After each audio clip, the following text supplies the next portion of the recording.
Good afternoon, everybody. Welcome to the DRR Can Be Fun session. And today we'll be covering the role of games as well as videos and music in DRR programming. My name is Kelly Haralishin. I work for Plan International, but I'm also here representing the Red Cross and the Climate Center and some of the work that they're doing and some of the activities that we will be displaying throughout the week here at the global platform. So, if you're one of NGO workers that are out there doing some PRA work at community level, field level, working with some people quite at risk, and have been supported by your headquarters with some tools, guidelines, good practice on what is resilience, climate change, trying to get your head around it. But the challenge always remains when you get to the field level and try to convert all that knowledge into something practical and that makes sense to communities facing everyday risks. So the reality being that climate science and all the resilience jargon that we are used to, and that we see a lot of it here at the global platforms in terms of all the publications that are out there, are just quite complex and something that does not make much sense for people that are trying to live day to day and get bread on the table. So how do we overcome that and make sure that the knowledge and information that the science community is coming up with is transmittable to different stakeholders at the local level? How do we define resilience? How do we translate it to some of the languages where that doesn't make much sense? We're working with Plan and IDS and ChristianAid on a climate-smart disaster risk management project, and we were translating some of our tools into Khmer for Cambodians. And the issue of translating climate-smart was such a complex. We spent days debating how to make sure climate-smart meant something of relevance at the local level to our frontline staff to be able to share that information. So we turn to our colleague in the US, Benjamin Franklin, a very wise man, and some of his knowledge in terms of what does it mean to really understand information and make that into action. So this is a quote from him. He says, "Tell me and I will forget. Teach me and I will remember. I may remember, but if you in fact involve me, I will be able to learn and actually apply that information."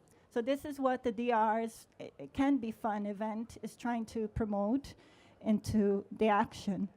And one of the challenges of DRR tools and involving it, one of the questions that people ask, is it just fun? Or how can we move from the fun aspect to actually influencing awareness raising and behavior change? So this is a quote from Pablo Suarez. You may have heard him at the CBA 7 conferences or the COP conference, but he is one of the pioneers of DRR in game, and he says that games can be a fantastic platform for dialogue and to establish a safe and learning environment. So what is the power of games in terms of DRR information?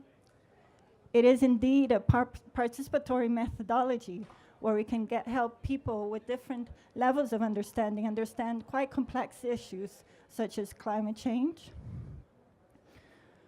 Also, it's an opportunity to bring people to the same level in the same space. So the games that the Climate Center has been using, they've been inviting decision makers as well as practitioners and frontline beneficiaries together to play, interact, and understand and share their own knowledge. And also, games can be a mechanism to transform information that's quite complex in quite a short time frame. And finally, it's particularly related to climate science. It allows us to simulate complex reality within a game setting. So you can be quite risky and you can pursue different alternatives and see the outcomes of that without having a concrete consequence on your life, but you can also experience what are the probabilities and the different scenarios. So I'm just going to give a little taster of the power of games, and we're going to fly together to Senegal and see one game that the Climate Center has used using a deck of cards, and we're going to have a short video to illustrate that.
De province est fort.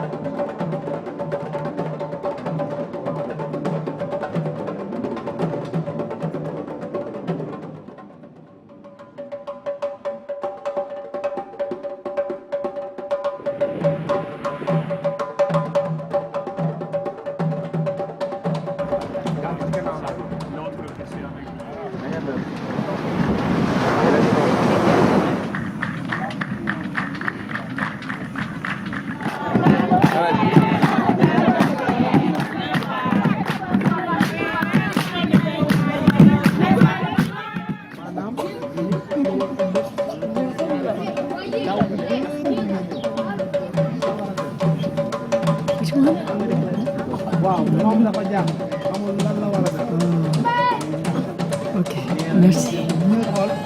lan nga xamante ni moom la nit ñi war a fagal bii moom nee na ñu jël xale yi yóbbu leen seen tournant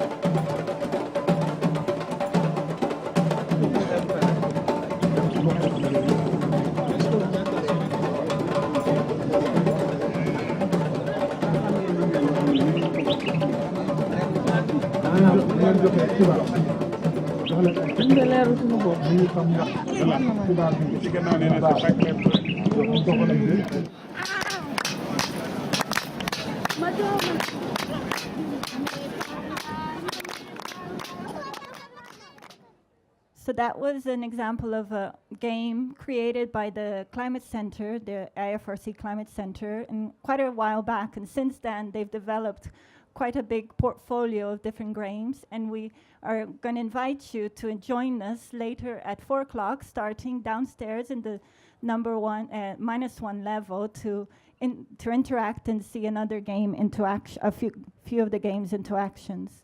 But also just to plug in some of the other tools that we're promoting in terms of the DRR Can Be Fun theme, one of them being music.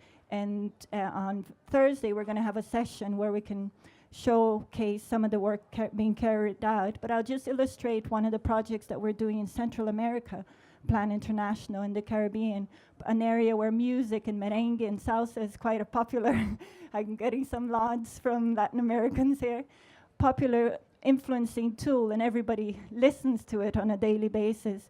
And we've used that to create DRR rap with young people, particularly young boys and girls who are quite disenfranchised and quite vulnerable to gangs, joining gangs, activities.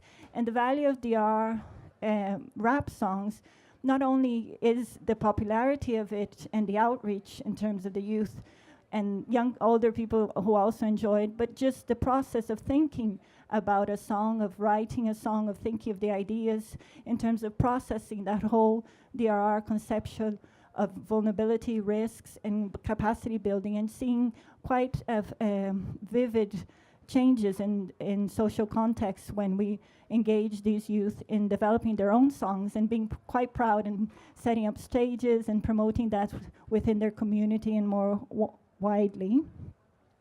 Also, another methodology in terms of the DRR Can Be Fun theme is that of the use of participatory video.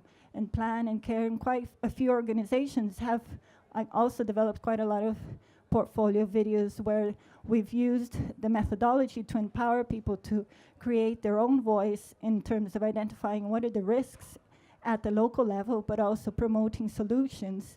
And again, with participatory video, the real key change is not actually the video or the quality of the video or the message, but the screening process. Once you develop your video, you have the capacity to understand how to process a machine and do interviews, and you have a story to tell. Once you have the screening, inviting local authorities and other decision makers where you can showcase your video and have that debate in terms of the challenges that the communities face and the evidence that they've gathered themselves and what they want to do in terms of address these risks that they've identified jointly together as community members as well as decision makers. So just to end, as a plug, as I said, downstairs, the -1 room, we invite you to join us for different sessions where we're having a 1-hour panel.